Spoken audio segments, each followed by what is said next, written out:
You guys, I'm so excited to get into last night's episode of The Real Housewives of Potomac with you guys. Can I ask you, on a scale of 1 to 10, how would you rate the episode? Don't forget, 1 to 10, you guys, in the live chat, or if you're part of my playback posse, let me know in the comment section.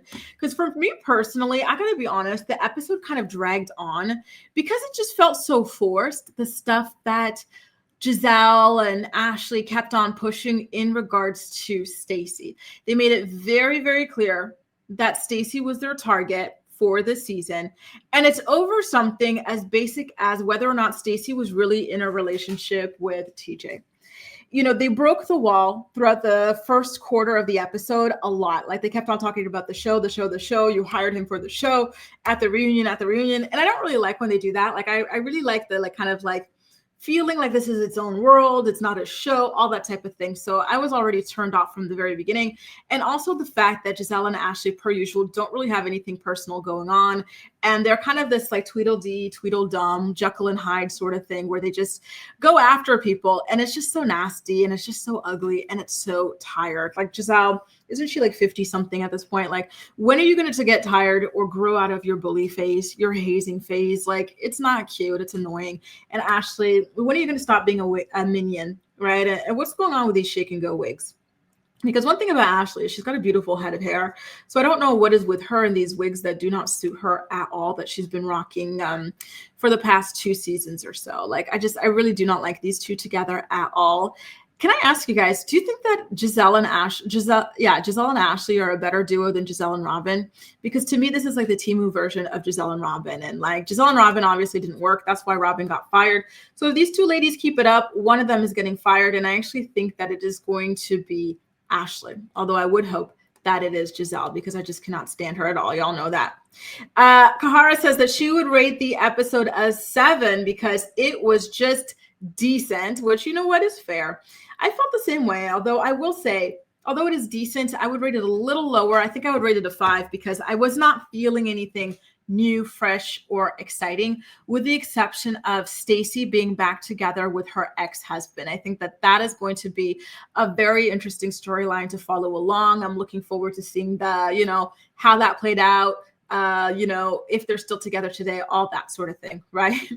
Kahara, doesn't she always look like a mess? My God, Ashley, she could really get it. I feel like when they did that other spinoff, the Bravo's Love Hotel, she looked really good. The styling was incredible. She needs to go back to whoever that stylist was because typically she looks tacky, she looks cheap, she looks a mess.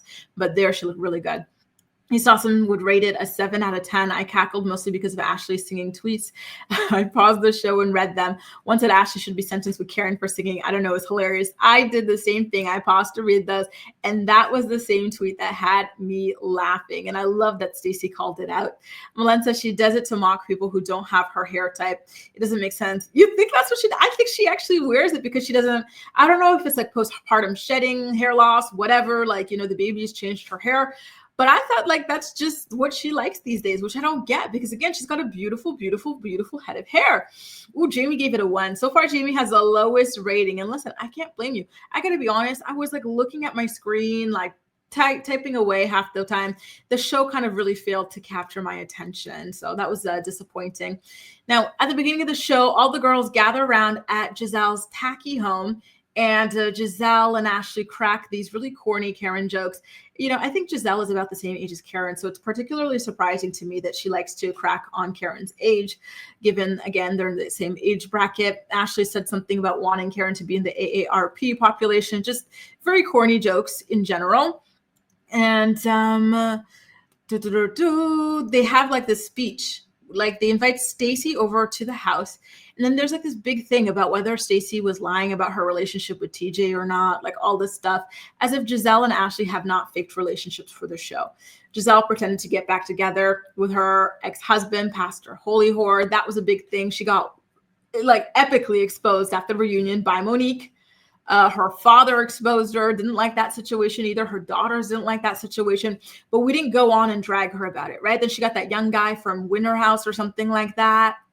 Fake relationship again, not a big deal. Ashley's been dating, fake divorcing for a long time before finally truly divorcing. So I don't get why they're so fixated on Stacey and what she's got going on. The audience loves Stacey, right? They even wanted to go in on her car. They're like, oh, Stacey's copying your car. Why is she driving the same car you're driving? Dude, it's a car. Like, Ashley's not the only person in the world to drive a white Audi SUV. Like, there are other versions, there were other copies of it made. It was so lame. BY says this episode is not great. Same old storyline. Two bullies attacking another woman. That is exactly how I feel about it, to the T. It's not engaging. It's not interesting. And I think that I would love to see Gizelle and Ashley evolve beyond just being sorry, but biatches. East Awesome says the Ashley versus Stacey beef can have 4 episodes. Ashley isn't wearing wigs to mock anyone, y'all. I don't like her, but she just wants to protect her hair from all the styling products.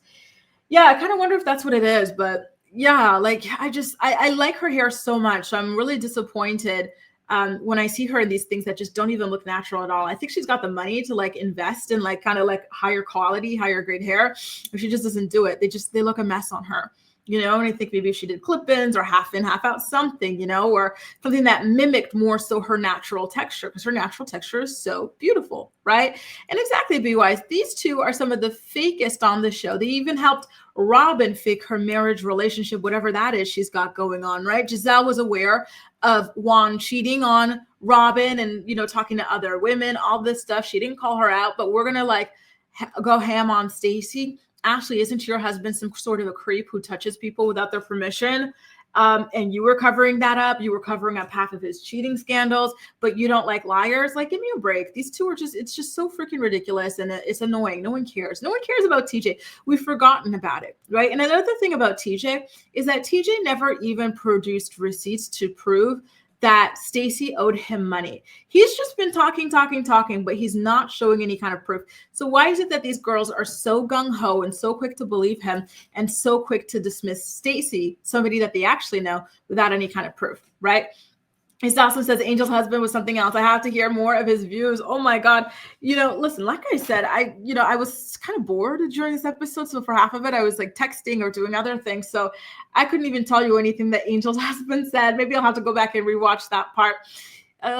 Jamie says, is it me or they in the Lulu land? What does that mean, Lulu? Like delusional land? So Ace Awesome says Gizelle Bryant faked a relationship storyline. That's how we had the binder moment. Exactly. So how do you go from faking that relationship? Don't forget, she also faked that other relationship with that young guy from Summer House, Winter House, or whatever, which was also very embarrassing to watch, the lack of chemistry and just the fakery of that.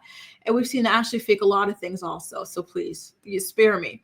East Austin says QVC Stacey is lying about her divorce. The husband is a bad actor. She wanted to be on the show. And I agree. At this point, the divorce is off the table. And you know what? All the better. I'm happy that that couple is actually going to be staying together. They do look like they're in love, right? And that they're happy and everything. And so I do hope that that actually winds up working out. We actually did get to see them go on a date in this episode of the show. They went to an Indian restaurant to have some lunch. They talked about how they decided to go on a family vacation for the holidays with their daughter.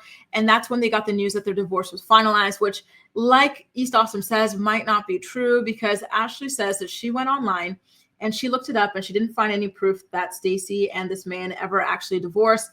But you know what? Maybe Stacey's got a valid excuse for that. Maybe one of them has a name that's different from the name that we know them by. Maybe it was under seal. I don't know. But we're going to have to wait and see how all of that pans out. So essentially, Stacey says that they were on vacation with their family, well, as a family with their daughter in Mexico. Then they got the news that their divorce was finalized. They looked at each other and realized that there was still a lot of love there. I think at this point, Gizelle and Ashley do not know that. And I think that they're already so triggered by her for whatever reason. This is going to upset them even more, because you just know Gizelle and Ashley, if they could have, they would have loved to stay with their ex-husbands, right? Ashley was obsessed with that old man, that creepy old man, for whatever reason. Giselle was badly humiliated by Pastor Holy Horse several times. He was cheating on her. She accepted it, kept on in that relationship, all this stuff. They wanted to be with these men, but these men couldn't get rid of them fast enough. Meanwhile, Stacey's husband is not letting her go that easily. So I think that they're going to turn up the heat when they see that she is still back together with him.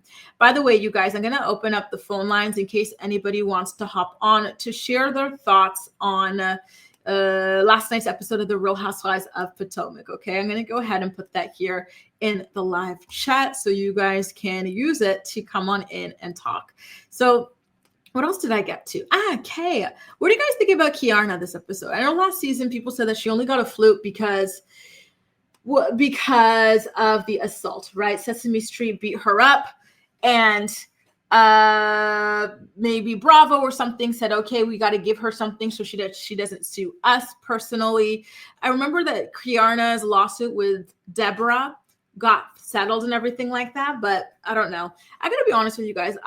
You guys know I love beautiful people, right? I think she's absolutely gorgeous. I really enjoy watching her and everything like that. However, when her mom came on that screen, oh my God, I was like, who is this woman? This woman is so beautiful. She looks exactly like Kay. Kay is a carbon copy of her mom. So glamorous, so beautiful. It was really, really fun to see the two of them together.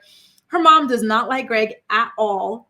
And then they showed that nobody in her family likes Greg at all. So it really does make you wonder why Kiarna is so into him, right? She's a beautiful, beautiful woman. She's a nice woman. She's a successful woman. So why is it that she feels like this guy is her only hope, right? Like, how did this guy even manage to get her number in the first place is something that I truly do not understand.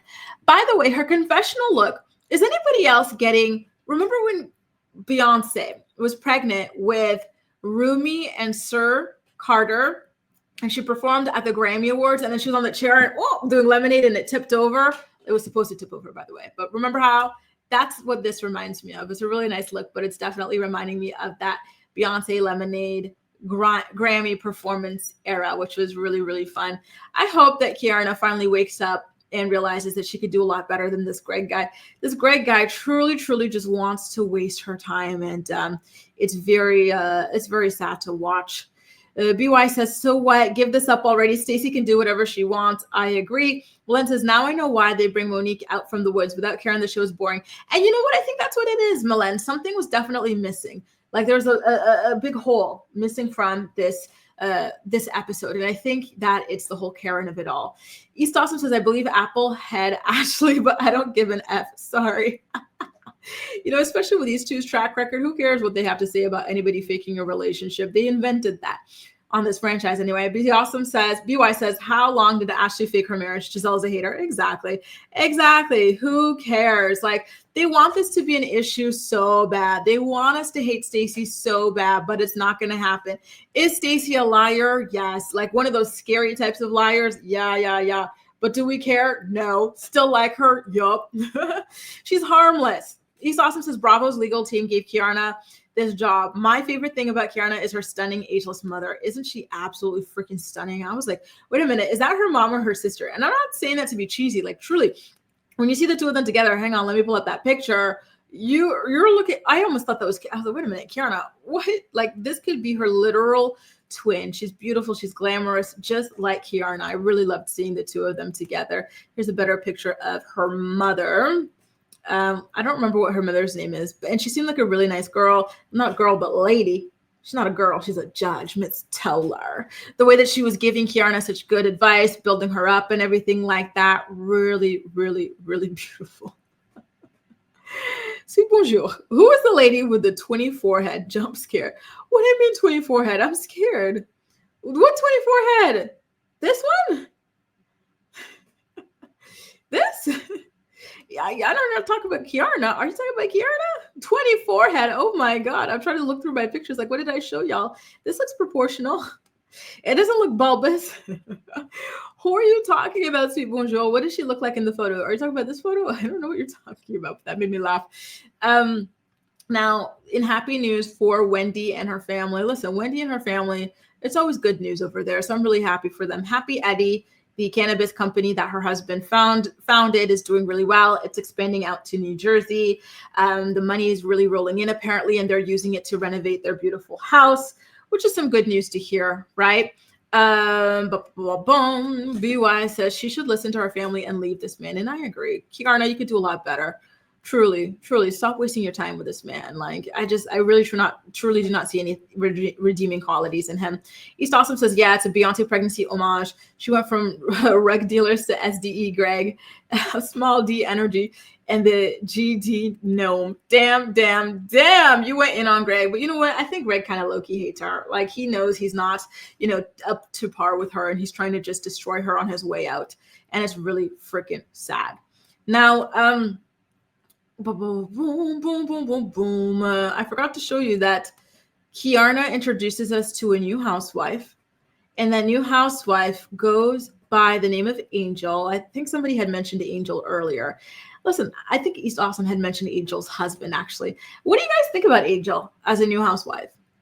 I did not really form an opinion with her. I don't see her being an iconic housewife. I don't see her being a long-lasting housewife, but it's only been one episode and things truly can change. But so far, I didn't really see why they cast her on the show. She does seem to be doing well in life, though, which I think is great. She and her husband own some sort of mountain luxury company out in Colorado. Ashley apparently used to work as some sort of bottle girl at a club that she owned or managed. And so she likes to joke about that quite a bit. Gizelle then introduces us to another housewife. This time it is a British not British accent, but a British housewife with Nigerian roots as well. Apparently, she comes from a royal Nigerian family. And let's see. So Ashley hosts this second bloom party to celebrate her divorce and whatnot. The girl showed up and showed out. So that picture of Gizelle, with the exception of Gizelle and this lady, their dresses were very boring, actually, right? Like, they just wore these plain dresses. And I think the theme of it was very whimsical theme. So to see these two in these plain, not even pastel color dresses was kind of lame. They look good, their bodies look good, but it just didn't fit the theme compared to Kiarna and Wendy. They really went all out with this kind of theme, and they matched the decor and everything. They both looked absolutely beautiful. I really, really love the way that these two particularly dress. And again, Kiarna, I don't know about her, y'all know I love beautiful people, right? I was rooting for her and everything, and I was really trying to love her last season, but she wasn't that interesting. And this season, she's kind of getting weird almost. It's kind of giving Cynthia Bailey season 3 friendship contract, low-key obsessed with Nene type of vibes that I don't really care for, because she confronts Wendy for being a quote-unquote bad friend to her. And the things that, well, first of all, here's the thing. When she comes to confront Wendy here in this scene, Wendy was in the middle of a conversation with Gizelle, and they were joking about the dress and if it was inspired by Gizelle or not, right? And then Kiarna comes in, and Wendy's finishing her sentence that had already started before Kiarna came in. And then Kiarna calls her rude for not just immediately stopping to talk to her. She's like, girl, you just got here, relax. And then Kiarna starts airing out her grievances with Wendy. And it's very silly things like, oh, I told you that I was going to be sponsoring this thing, and you told me you might be there. Then I found out you were a speaker. And when you were a speaker, you didn't stop what you were doing to wave to me. This type of stuff. And it's well, maybe that's something that you would do. But Wendy, I think, she's been doing speeches for a very long time. And I guess it's just not something that she does, right? When she's on the clock, working for her client, she's not going to stop to acknowledge a friend, because she's not there to be, friendly, kiki sort of a vibe. She's there to get a job done, right? And to speak to an audience. And so it was just a little bit ridiculous, to be honest with you guys. Just saying. And it looks like y'all aren't really feeling the new housewives either, which doesn't surprise me in the slightest bit. BY says the show is becoming so predictable. Exactly. Honestly, every single season, it's Wendy hating on somebody. Sorry, not Wendy. It's Gizelle hating on somebody, Ashley being her damn minion, and who cares at this point? I am really happy we've got Stacey here to mix things up. I really like her. I love her commitment to the bit and to her lies and everything. But I hope that she gets some really good reinforcements to go after these two, or to defend herself against these two miserable broads. East Awesome says, how much did Ashley Darby get from her settlement? She went from chicken fights to ballroom parties. Applehead must have made some serious coinage by going to trial. And by the way, speaking of the Applehead, it looks like Sweet Bonjour was talking about Ashley too. She said the forehead was a jump scare to Daniel. Ashley, they're frying you over here, girl. I'm trying to defend you. I really am, but they're frying you. Yeah, and you know what? Thanks for bringing that up, East Awesome, because that is something that Ashley mentioned. She said that she wanted to renegotiate, and she managed to renegotiate some things as part of her settlement. And she said, your girl's going to be all right. So I do think that she got a lot more money than she initially thought she would get, or that she initially got, because she was saying previously that she was kind of like hoodwinked, like when she re-signed that prenup, and she wasn't going to be getting the money that she thought that she was getting. And now, like East Awesome says, look at like this type of party that she's throwing. Like, this was a high budget party. Like, she really seems to have money now, right? And so kudos to her on being able to come out of that divorce somewhat victorious. And I hope that she's able to invest her money wisely moving forward. So I don't know if this means that they're going to revive GNA and actually put some proper money behind it, because y'all saw how cheap that was. They put maybe like $5 behind that brand, and it barely even lasted a season of the show, right? So you know what, hell yeah, go get that money. Like, it's always sad when these young girls go and marry these creepy old men and like do all these weird things against their wishes, in the name of the dollar, and they don't even walk out with any kind of money after, right? They get screwed because these old men are always like 10 steps ahead of you. They've had like 2-3 decades before you were even born to perfect their game, So I'm happy that she was able to walk away with a little something for all of her troubles. Listen, that girl had to degrade herself for several years for that, man. Let her have, toss her a few dollars. BY says Applehead just got pregnant to solidify herself. Well, listen, that baby's an investment, right? Like, for some ladies, kids are an investment. They are a retirement plan. And I really do feel like that was the case for Ashley as well. That's where she kind of creeps me out. People like her kind of creep me out, the type that will do anything for $1, right? The type that are always in extreme survival mode. That whole marriage, that whole relationship, everything was just like so sad and weird and creepy on her part. The things that she defended, the husband, doing inappropriate things to random unsuspecting men, and her, standing behind him, acting like everybody else was a liar and nobody knew the real, truth about that guy. Like, just, gross, Anyway, you guys, that does it. A recap of what went down on season 10, episode 1 of The Real Housewives of Potomac. I'm really happy I got to talk about it with you and get you guys' perspectives. It feels like the majority of you guys were lukewarm about this. I don't see anybody supporting the Gizelle and Ashley gang up and, attempted takedown of Stacey. I see some of you guys are looking forward to Monique coming back and seeing how that plays up. I do worry that Monique is going to side with Gizelle, because don't forget, another rumor that they're spreading against Stacey, I think Ashley says this in a preview, is that Stacey was dating Chris Samuels. And we saw Monique and Gizelle look kind of like buddy. So I don't think that Monique is going to be a friend to Stacey, which I can't blame her, right? Like, I don't think any woman would really be friendly with a woman who's dating their ex-husband. It's not that Stacey's doing anything wrong, but I think it's normal that Monique wouldn't really see her as a friend given the circumstances. Anyway, I'm really happy once again that I got to talk to you guys about the Real Housewives of Potomac and just everything else going on in today's episode of the morning report. I almost said RHOP, of the morning report, but listen, I need more iced coffee, wake my brain up. I kind of almost want a nap, y'all. And I'm looking forward to hearing your voice. He's awesome. Can't wait to see you on episode 3, boo. Thank y'all so much for joining me, and I'll see you tomorrow, 10 a.m. Eastern Standard Time, for another episode of the morning report. Take care and enjoy the rest of your day.